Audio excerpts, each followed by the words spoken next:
just go. Just like with this message, I'm not understanding why I'm giving a completely different message than what I was giving on TikTok, on Facebook. But God told me to tell his people to just go. And my testimony is, which some of y'all know and some of y'all don't know, but I'm going to tell you a little bit about my life, the end of 2024 for me. So 2024, I say about June or July. No, let's start with June. June, I had wound up getting the job. I had a decent job too. I was working at a doctor's office. The pay that I was receiving, it was okay. It was $15 an hour. Um, it was me doing like a front desk receptionist job. It was something that I haven't done before at a doctor's office. So it's kind of new to me. I like doing it. You know, I had scrubs on. I felt very important. Don't get me wrong. I liked the job that I was doing. Okay, that happened. That I got the job in June. July, I wound up getting the apartment that I wanted in the area that I wanted. Everything that I wanted, I was receiving. God gave me everything that I asked for. Now, listen, let me go ahead and put this out there before I forget. The best thing that can happen is God giving you exactly what you want, so you also see how bad you didn't want it. Okay, so let me go ahead and get into this story so I can let y'all know. So, while I was at this apartment on this job that I wanted so badly, I wanted it because everybody else around me, like my family members, they were telling me, oh, you need a job, you need this, you need that. Everything that everybody was telling me to do, I was doing that. I done what everybody wanted me to do, but what God was telling me to do. Because at that point, I pretty much just stopped listening to God. I wasn't, I felt like I wasn't really being obedient because I was doing what everybody else was wanting me to do. So as I'm at this apartment that I prayed and I asked God for, the thing about that apartment is I could never feel at home. I could never get comfortable. The stay was just so weird. My spirit could never feel like it was home. My spirit never was able to settle down. And I felt like Abraham at that point in time. Like it was just pick up, move, pick up, move, pick up, move. And something in me just never felt home. Like I knew that I was going to be moving way sooner than I needed to. But during that time of me being there, I learned that it was kind of like it was a resting spot for me. And what I mean by it being a resting spot for me is that's where God talked to me the loudest, or it wasn't like a demanding thing, but that's where God talked to me differently. He talked to me very loving, very caring. He taught me to trust him. He taught me to have a different level of faith. And also during this time when I was going to church, I prayed and I was asking God for the faith of Job. And that's where this all started. God will give you exactly what it is you ask for. God gave me the faith that I so desperately wanted, because when I first started really learning and getting into the Bible like that, Job was so interesting to me. I wanted to know, Job, how did you keep going? Like, you never turned your back on God, not one time. You never cursed God, not one time. Like, what does it feel like to have that type of faith? And he didn't give me exactly that type of faith, because Lord knows I would not have been able to endure that. But what he did do was he strengthened me in ways that I never thought that I would be able to be strengthened. He tested my faith, Lord, in so many different ways. God came to me when it was time, when he was ready, not when I was ready, because I sure was not ready to give my yes at that moment. But I was saying, God, whenever you talk to me, I'm going to give you my yes. God sat me down one day and he asked me, he said, do you trust me? And I started laughing because I'm like, duh, yes, I trust you. Like, you're God. Why wouldn't I not trust you? You're God. You're God Almighty. Like, you're the man. You're the one that says what happens and what doesn't happen. Who lives, who don't live, who go and who don't go. Like, you're God. I trust you. Okay. So come off your job. Wait, what? Like, like I laugh because it's like this gotta be a joke or something. Like, God, you gotta be like, what? Come off my job. I'm a single mother of one child. I just got this apartment some months ago. When God spoke to me and he told me this was around October-ish, November-ish. So we'll just say between October and November of 2024, God told me, come off your job. I said, God, I can't tell people that I quit. They're going to look at me like a failure. They're going to look at me and say, how you going to quit your job when you got a child to take care of? How you going to quit your job when you have an apartment that you got to take care of? How are you going to quit your job when you have all of these things that you have to do?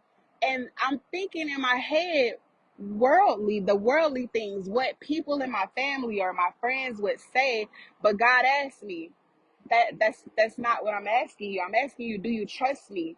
So I said yes. I gave him my yes again, and he told me again, come off that job. I cried because I did not understand, why would God give me something and then tell me to let it go? But it helped me realize that the same thing that God gives to you, God would also take away. Just because he give you something doesn't mean that you're supposed to have it forever. God would give you things for that moment in time and take it away when it's time for you to lean and depend on him. God took everything away from me that I asked for and that he gave to me.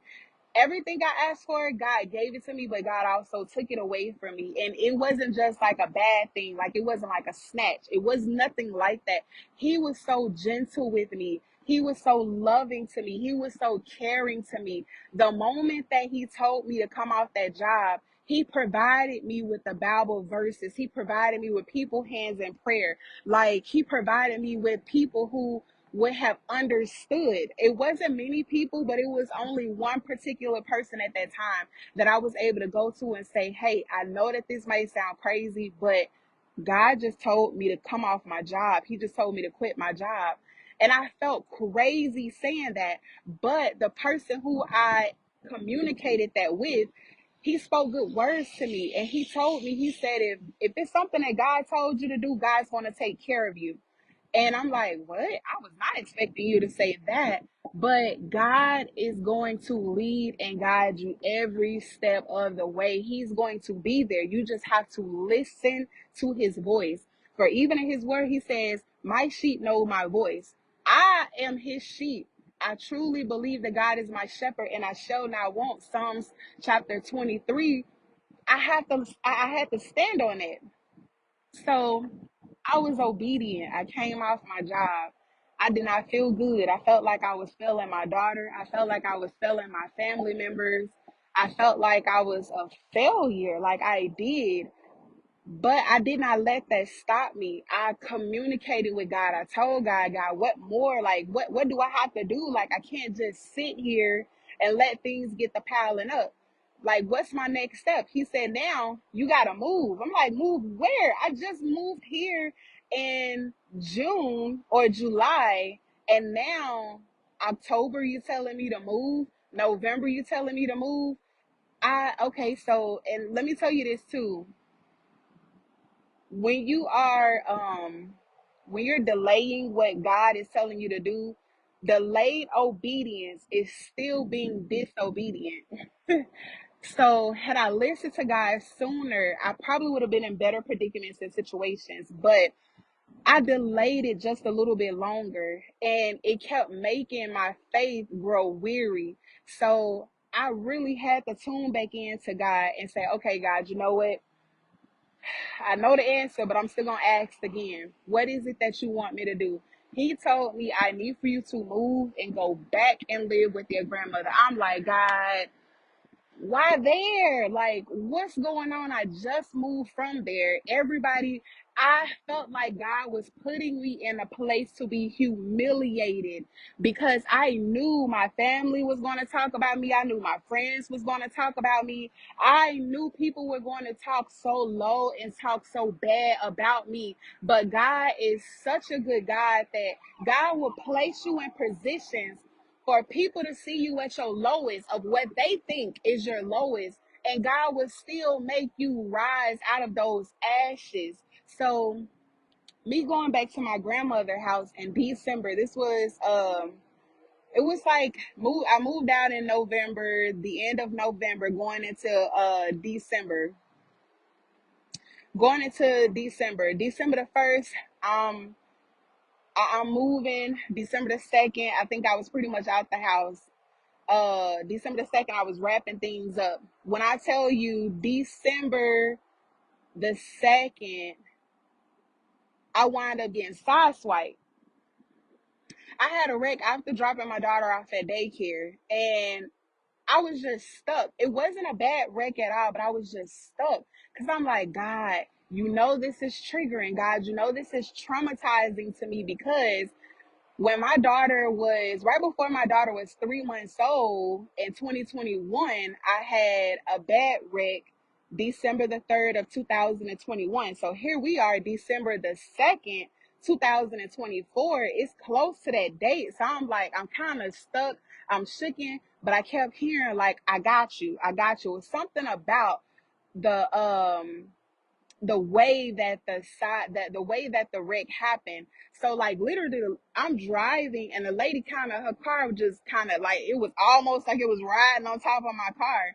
So the only thing I could do is like stop on brakes, but I didn't stop on brakes that hard. But let me tell you, I felt like God Himself stopped everything at once because I never touched my emergency brake, but my emergency brake was stuck on to the point that I couldn't do nothing. I couldn't do nothing but just put the car in park.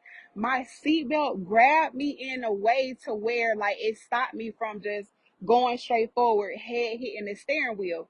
And let me tell you, the hoodie that I had on, it displayed, it said God got me on my hoodie. And my grandma, she joked with me all the time. She'd be like, oh my God, I'm going to buy you another hoodie. I'm so sick of you wearing this black hoodie that says God got me. And I'm like, because it's just something about seeing those words every single day. That's a constant reminder of God got me. And the weird thing is, like, when she sideswiped me on the left side. So my mirror was turned in. So I'm thinking like, is my airbag out? But as I'm looking in the mirror, I don't know what I'm looking at. Y'all, what I'm looking at is the words that's on my t-shirt. But it's so zoomed in that I can't tell what it is. I just see black and white, but I see more white than I see black. So I'm like, what's going on? Like, so after I realized what it was a reflection that God was sending me, telling me, I got you. Okay, so needless to say, everything was good after that. The police came. The lady told the police exactly what happened. She took full responsibility of everything. And I'm like, I'm still kind of shaken up, but I'm cool because I'm like, at least my daughter wasn't in the car. I'm good. My car's still drivable. Everything's fine. Okay, so shortly after that, I get out the car. Like once I go back to the apartment that I was moving out of, I'm turning in everything. I'm getting ready to go on about my new journey that I'm on, that God is sending me on. So I get to looking at my car a couple of days after that. I want to say, so at this point I'm at my grandmother's house and I'm looking at my car. I'm like, guys, I'm in a messed up position. Like I just left my house. Now I'm living with my granny again. I'm doing what it is you've asked me to do, God. Like, God, I'm looking, this scratch and this bump on my car, like, these folks not finna give me nothing. I'm like, these folks not finna give me nothing. But I prayed and I was like, God, at least let them give me this. At least let them give me that. I'm thinking like I'm going to get the absolute bare minimum. And when I say the absolute bare minimum, I'm talking about like maybe $500, maybe $1,000. Remind you, it's December, Christmas coming around. I just let go of my job. I just gave up my apartment. I feel like everything was taken away from me. But here's the thing. when God takes something away from you and you just allow him to be God, he will bless you double. So a little, I say like maybe 2 or 3 weeks after the wreck, God wound up blessing me with the insurance check. That insurance check, I want to say, was maybe like 2,500. Definitely nothing of what I was expecting. So I went on ahead and I proceeded to pay what I had, that needed to be paid. I wanted to get my daughter something for Christmas. I was definitely able to get her everything I wanted to get her for Christmas. And then God said, put this amount in a bank. I think it was like 1,100 and something. He was like, put this in a bank and put this in your savings account. Don't touch it. I said, okay, cool. I did just that. I wanted to actually put about 1,500 in there, but I can only put 1,100 in there. So once I put that 1,100 in there, this is in December of 2024. I left it alone. Also in December, there was a homeless man that, and let's see, I think it's lagging. Can y'all hear me now? Okay. There was a homeless man that was on the streets, and I wound up being able to get with the correct people at that time to help him to get off the streets, to get to where he needed to be. And it hit me differently, because I'm like, maybe that's why God was telling me to move back to this area, because God had something that he needed for me to do. I had to be a blessing to someone else that was in need. And that someone else that was in need was the guy that was on the street that needed food around December. That and December was one of our coldest seasons ever.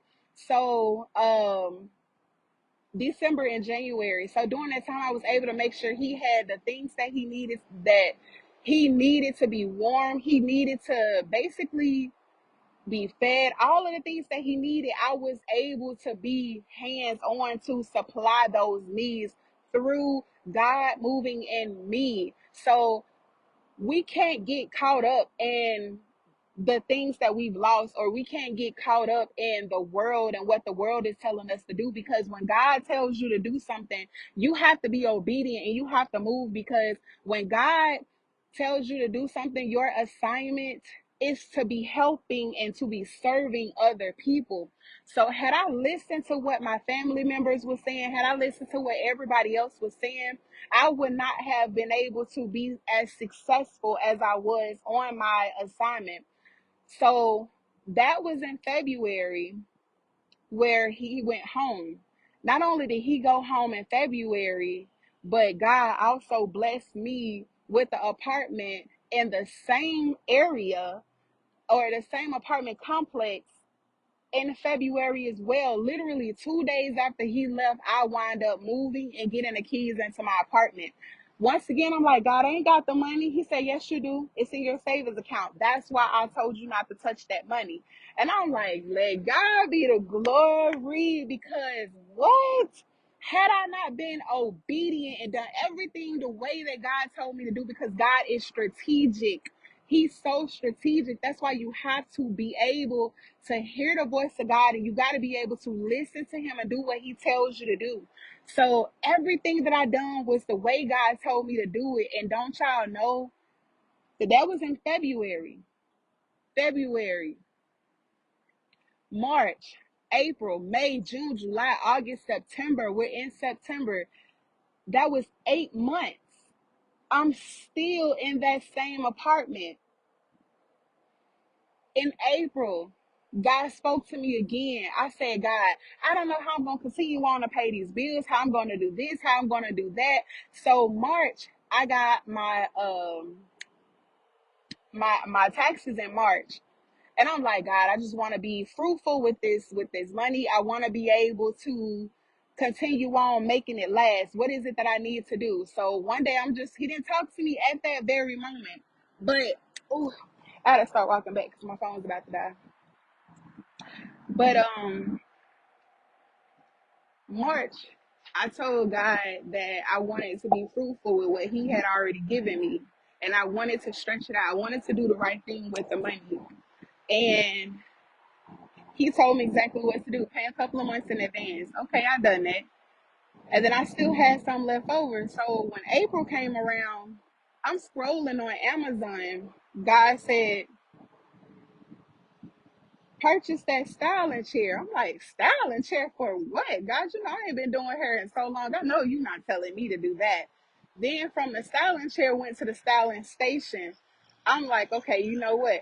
I laughed again because I know it's nobody but God. Because if it was up to Shamiko wasn't wanting to do hair no more. I didn't want to deal with people no more. But I was obedient. I done exactly what God told me to do. I got my salon station. I got my salon chair. And I also was able to come across like a very beautiful soul that talked to me. It was this one girl that I went to cosmetology school with. I seen her. She was like, why don't you get your braider's license? And she was just so very open and transparent and loving and caring. And I appreciated everything that she told me, put me right on in the door to show me where I needed to go to get my braider's license and all of that. And when I tell you, it's been up ever since then. That's what's been paying my bills ever since then.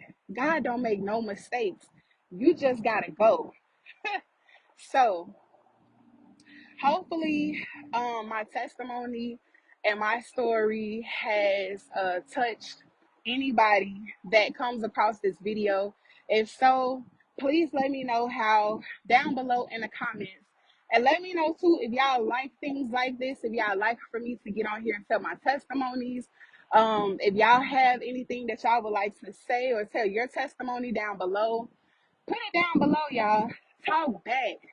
Let me know how God has moved in y'all life. And if you want to know how to hear God's voice, y'all can always inbox me, ask me questions. Let me know what type of video y'all want me to do. Make sure y'all go follow my TikTok and my YouTube page. It's all up under the same name. Well, not my TikTok. TikTok is Stepping in Faith. But my YouTube page is my name, Shamiko Davis. Y'all, hopefully I was able to be a blessing to y'all. And hopefully y'all see how God has moved on my life and understand that if he done it for me, he can do it for y'all. So regardless of what anybody else is telling you, oh, this crazy, I wouldn't do this, I wouldn't do that. Do what God tell you to do and what God tell you to do only. Bye, y'all. I love y'all. See you.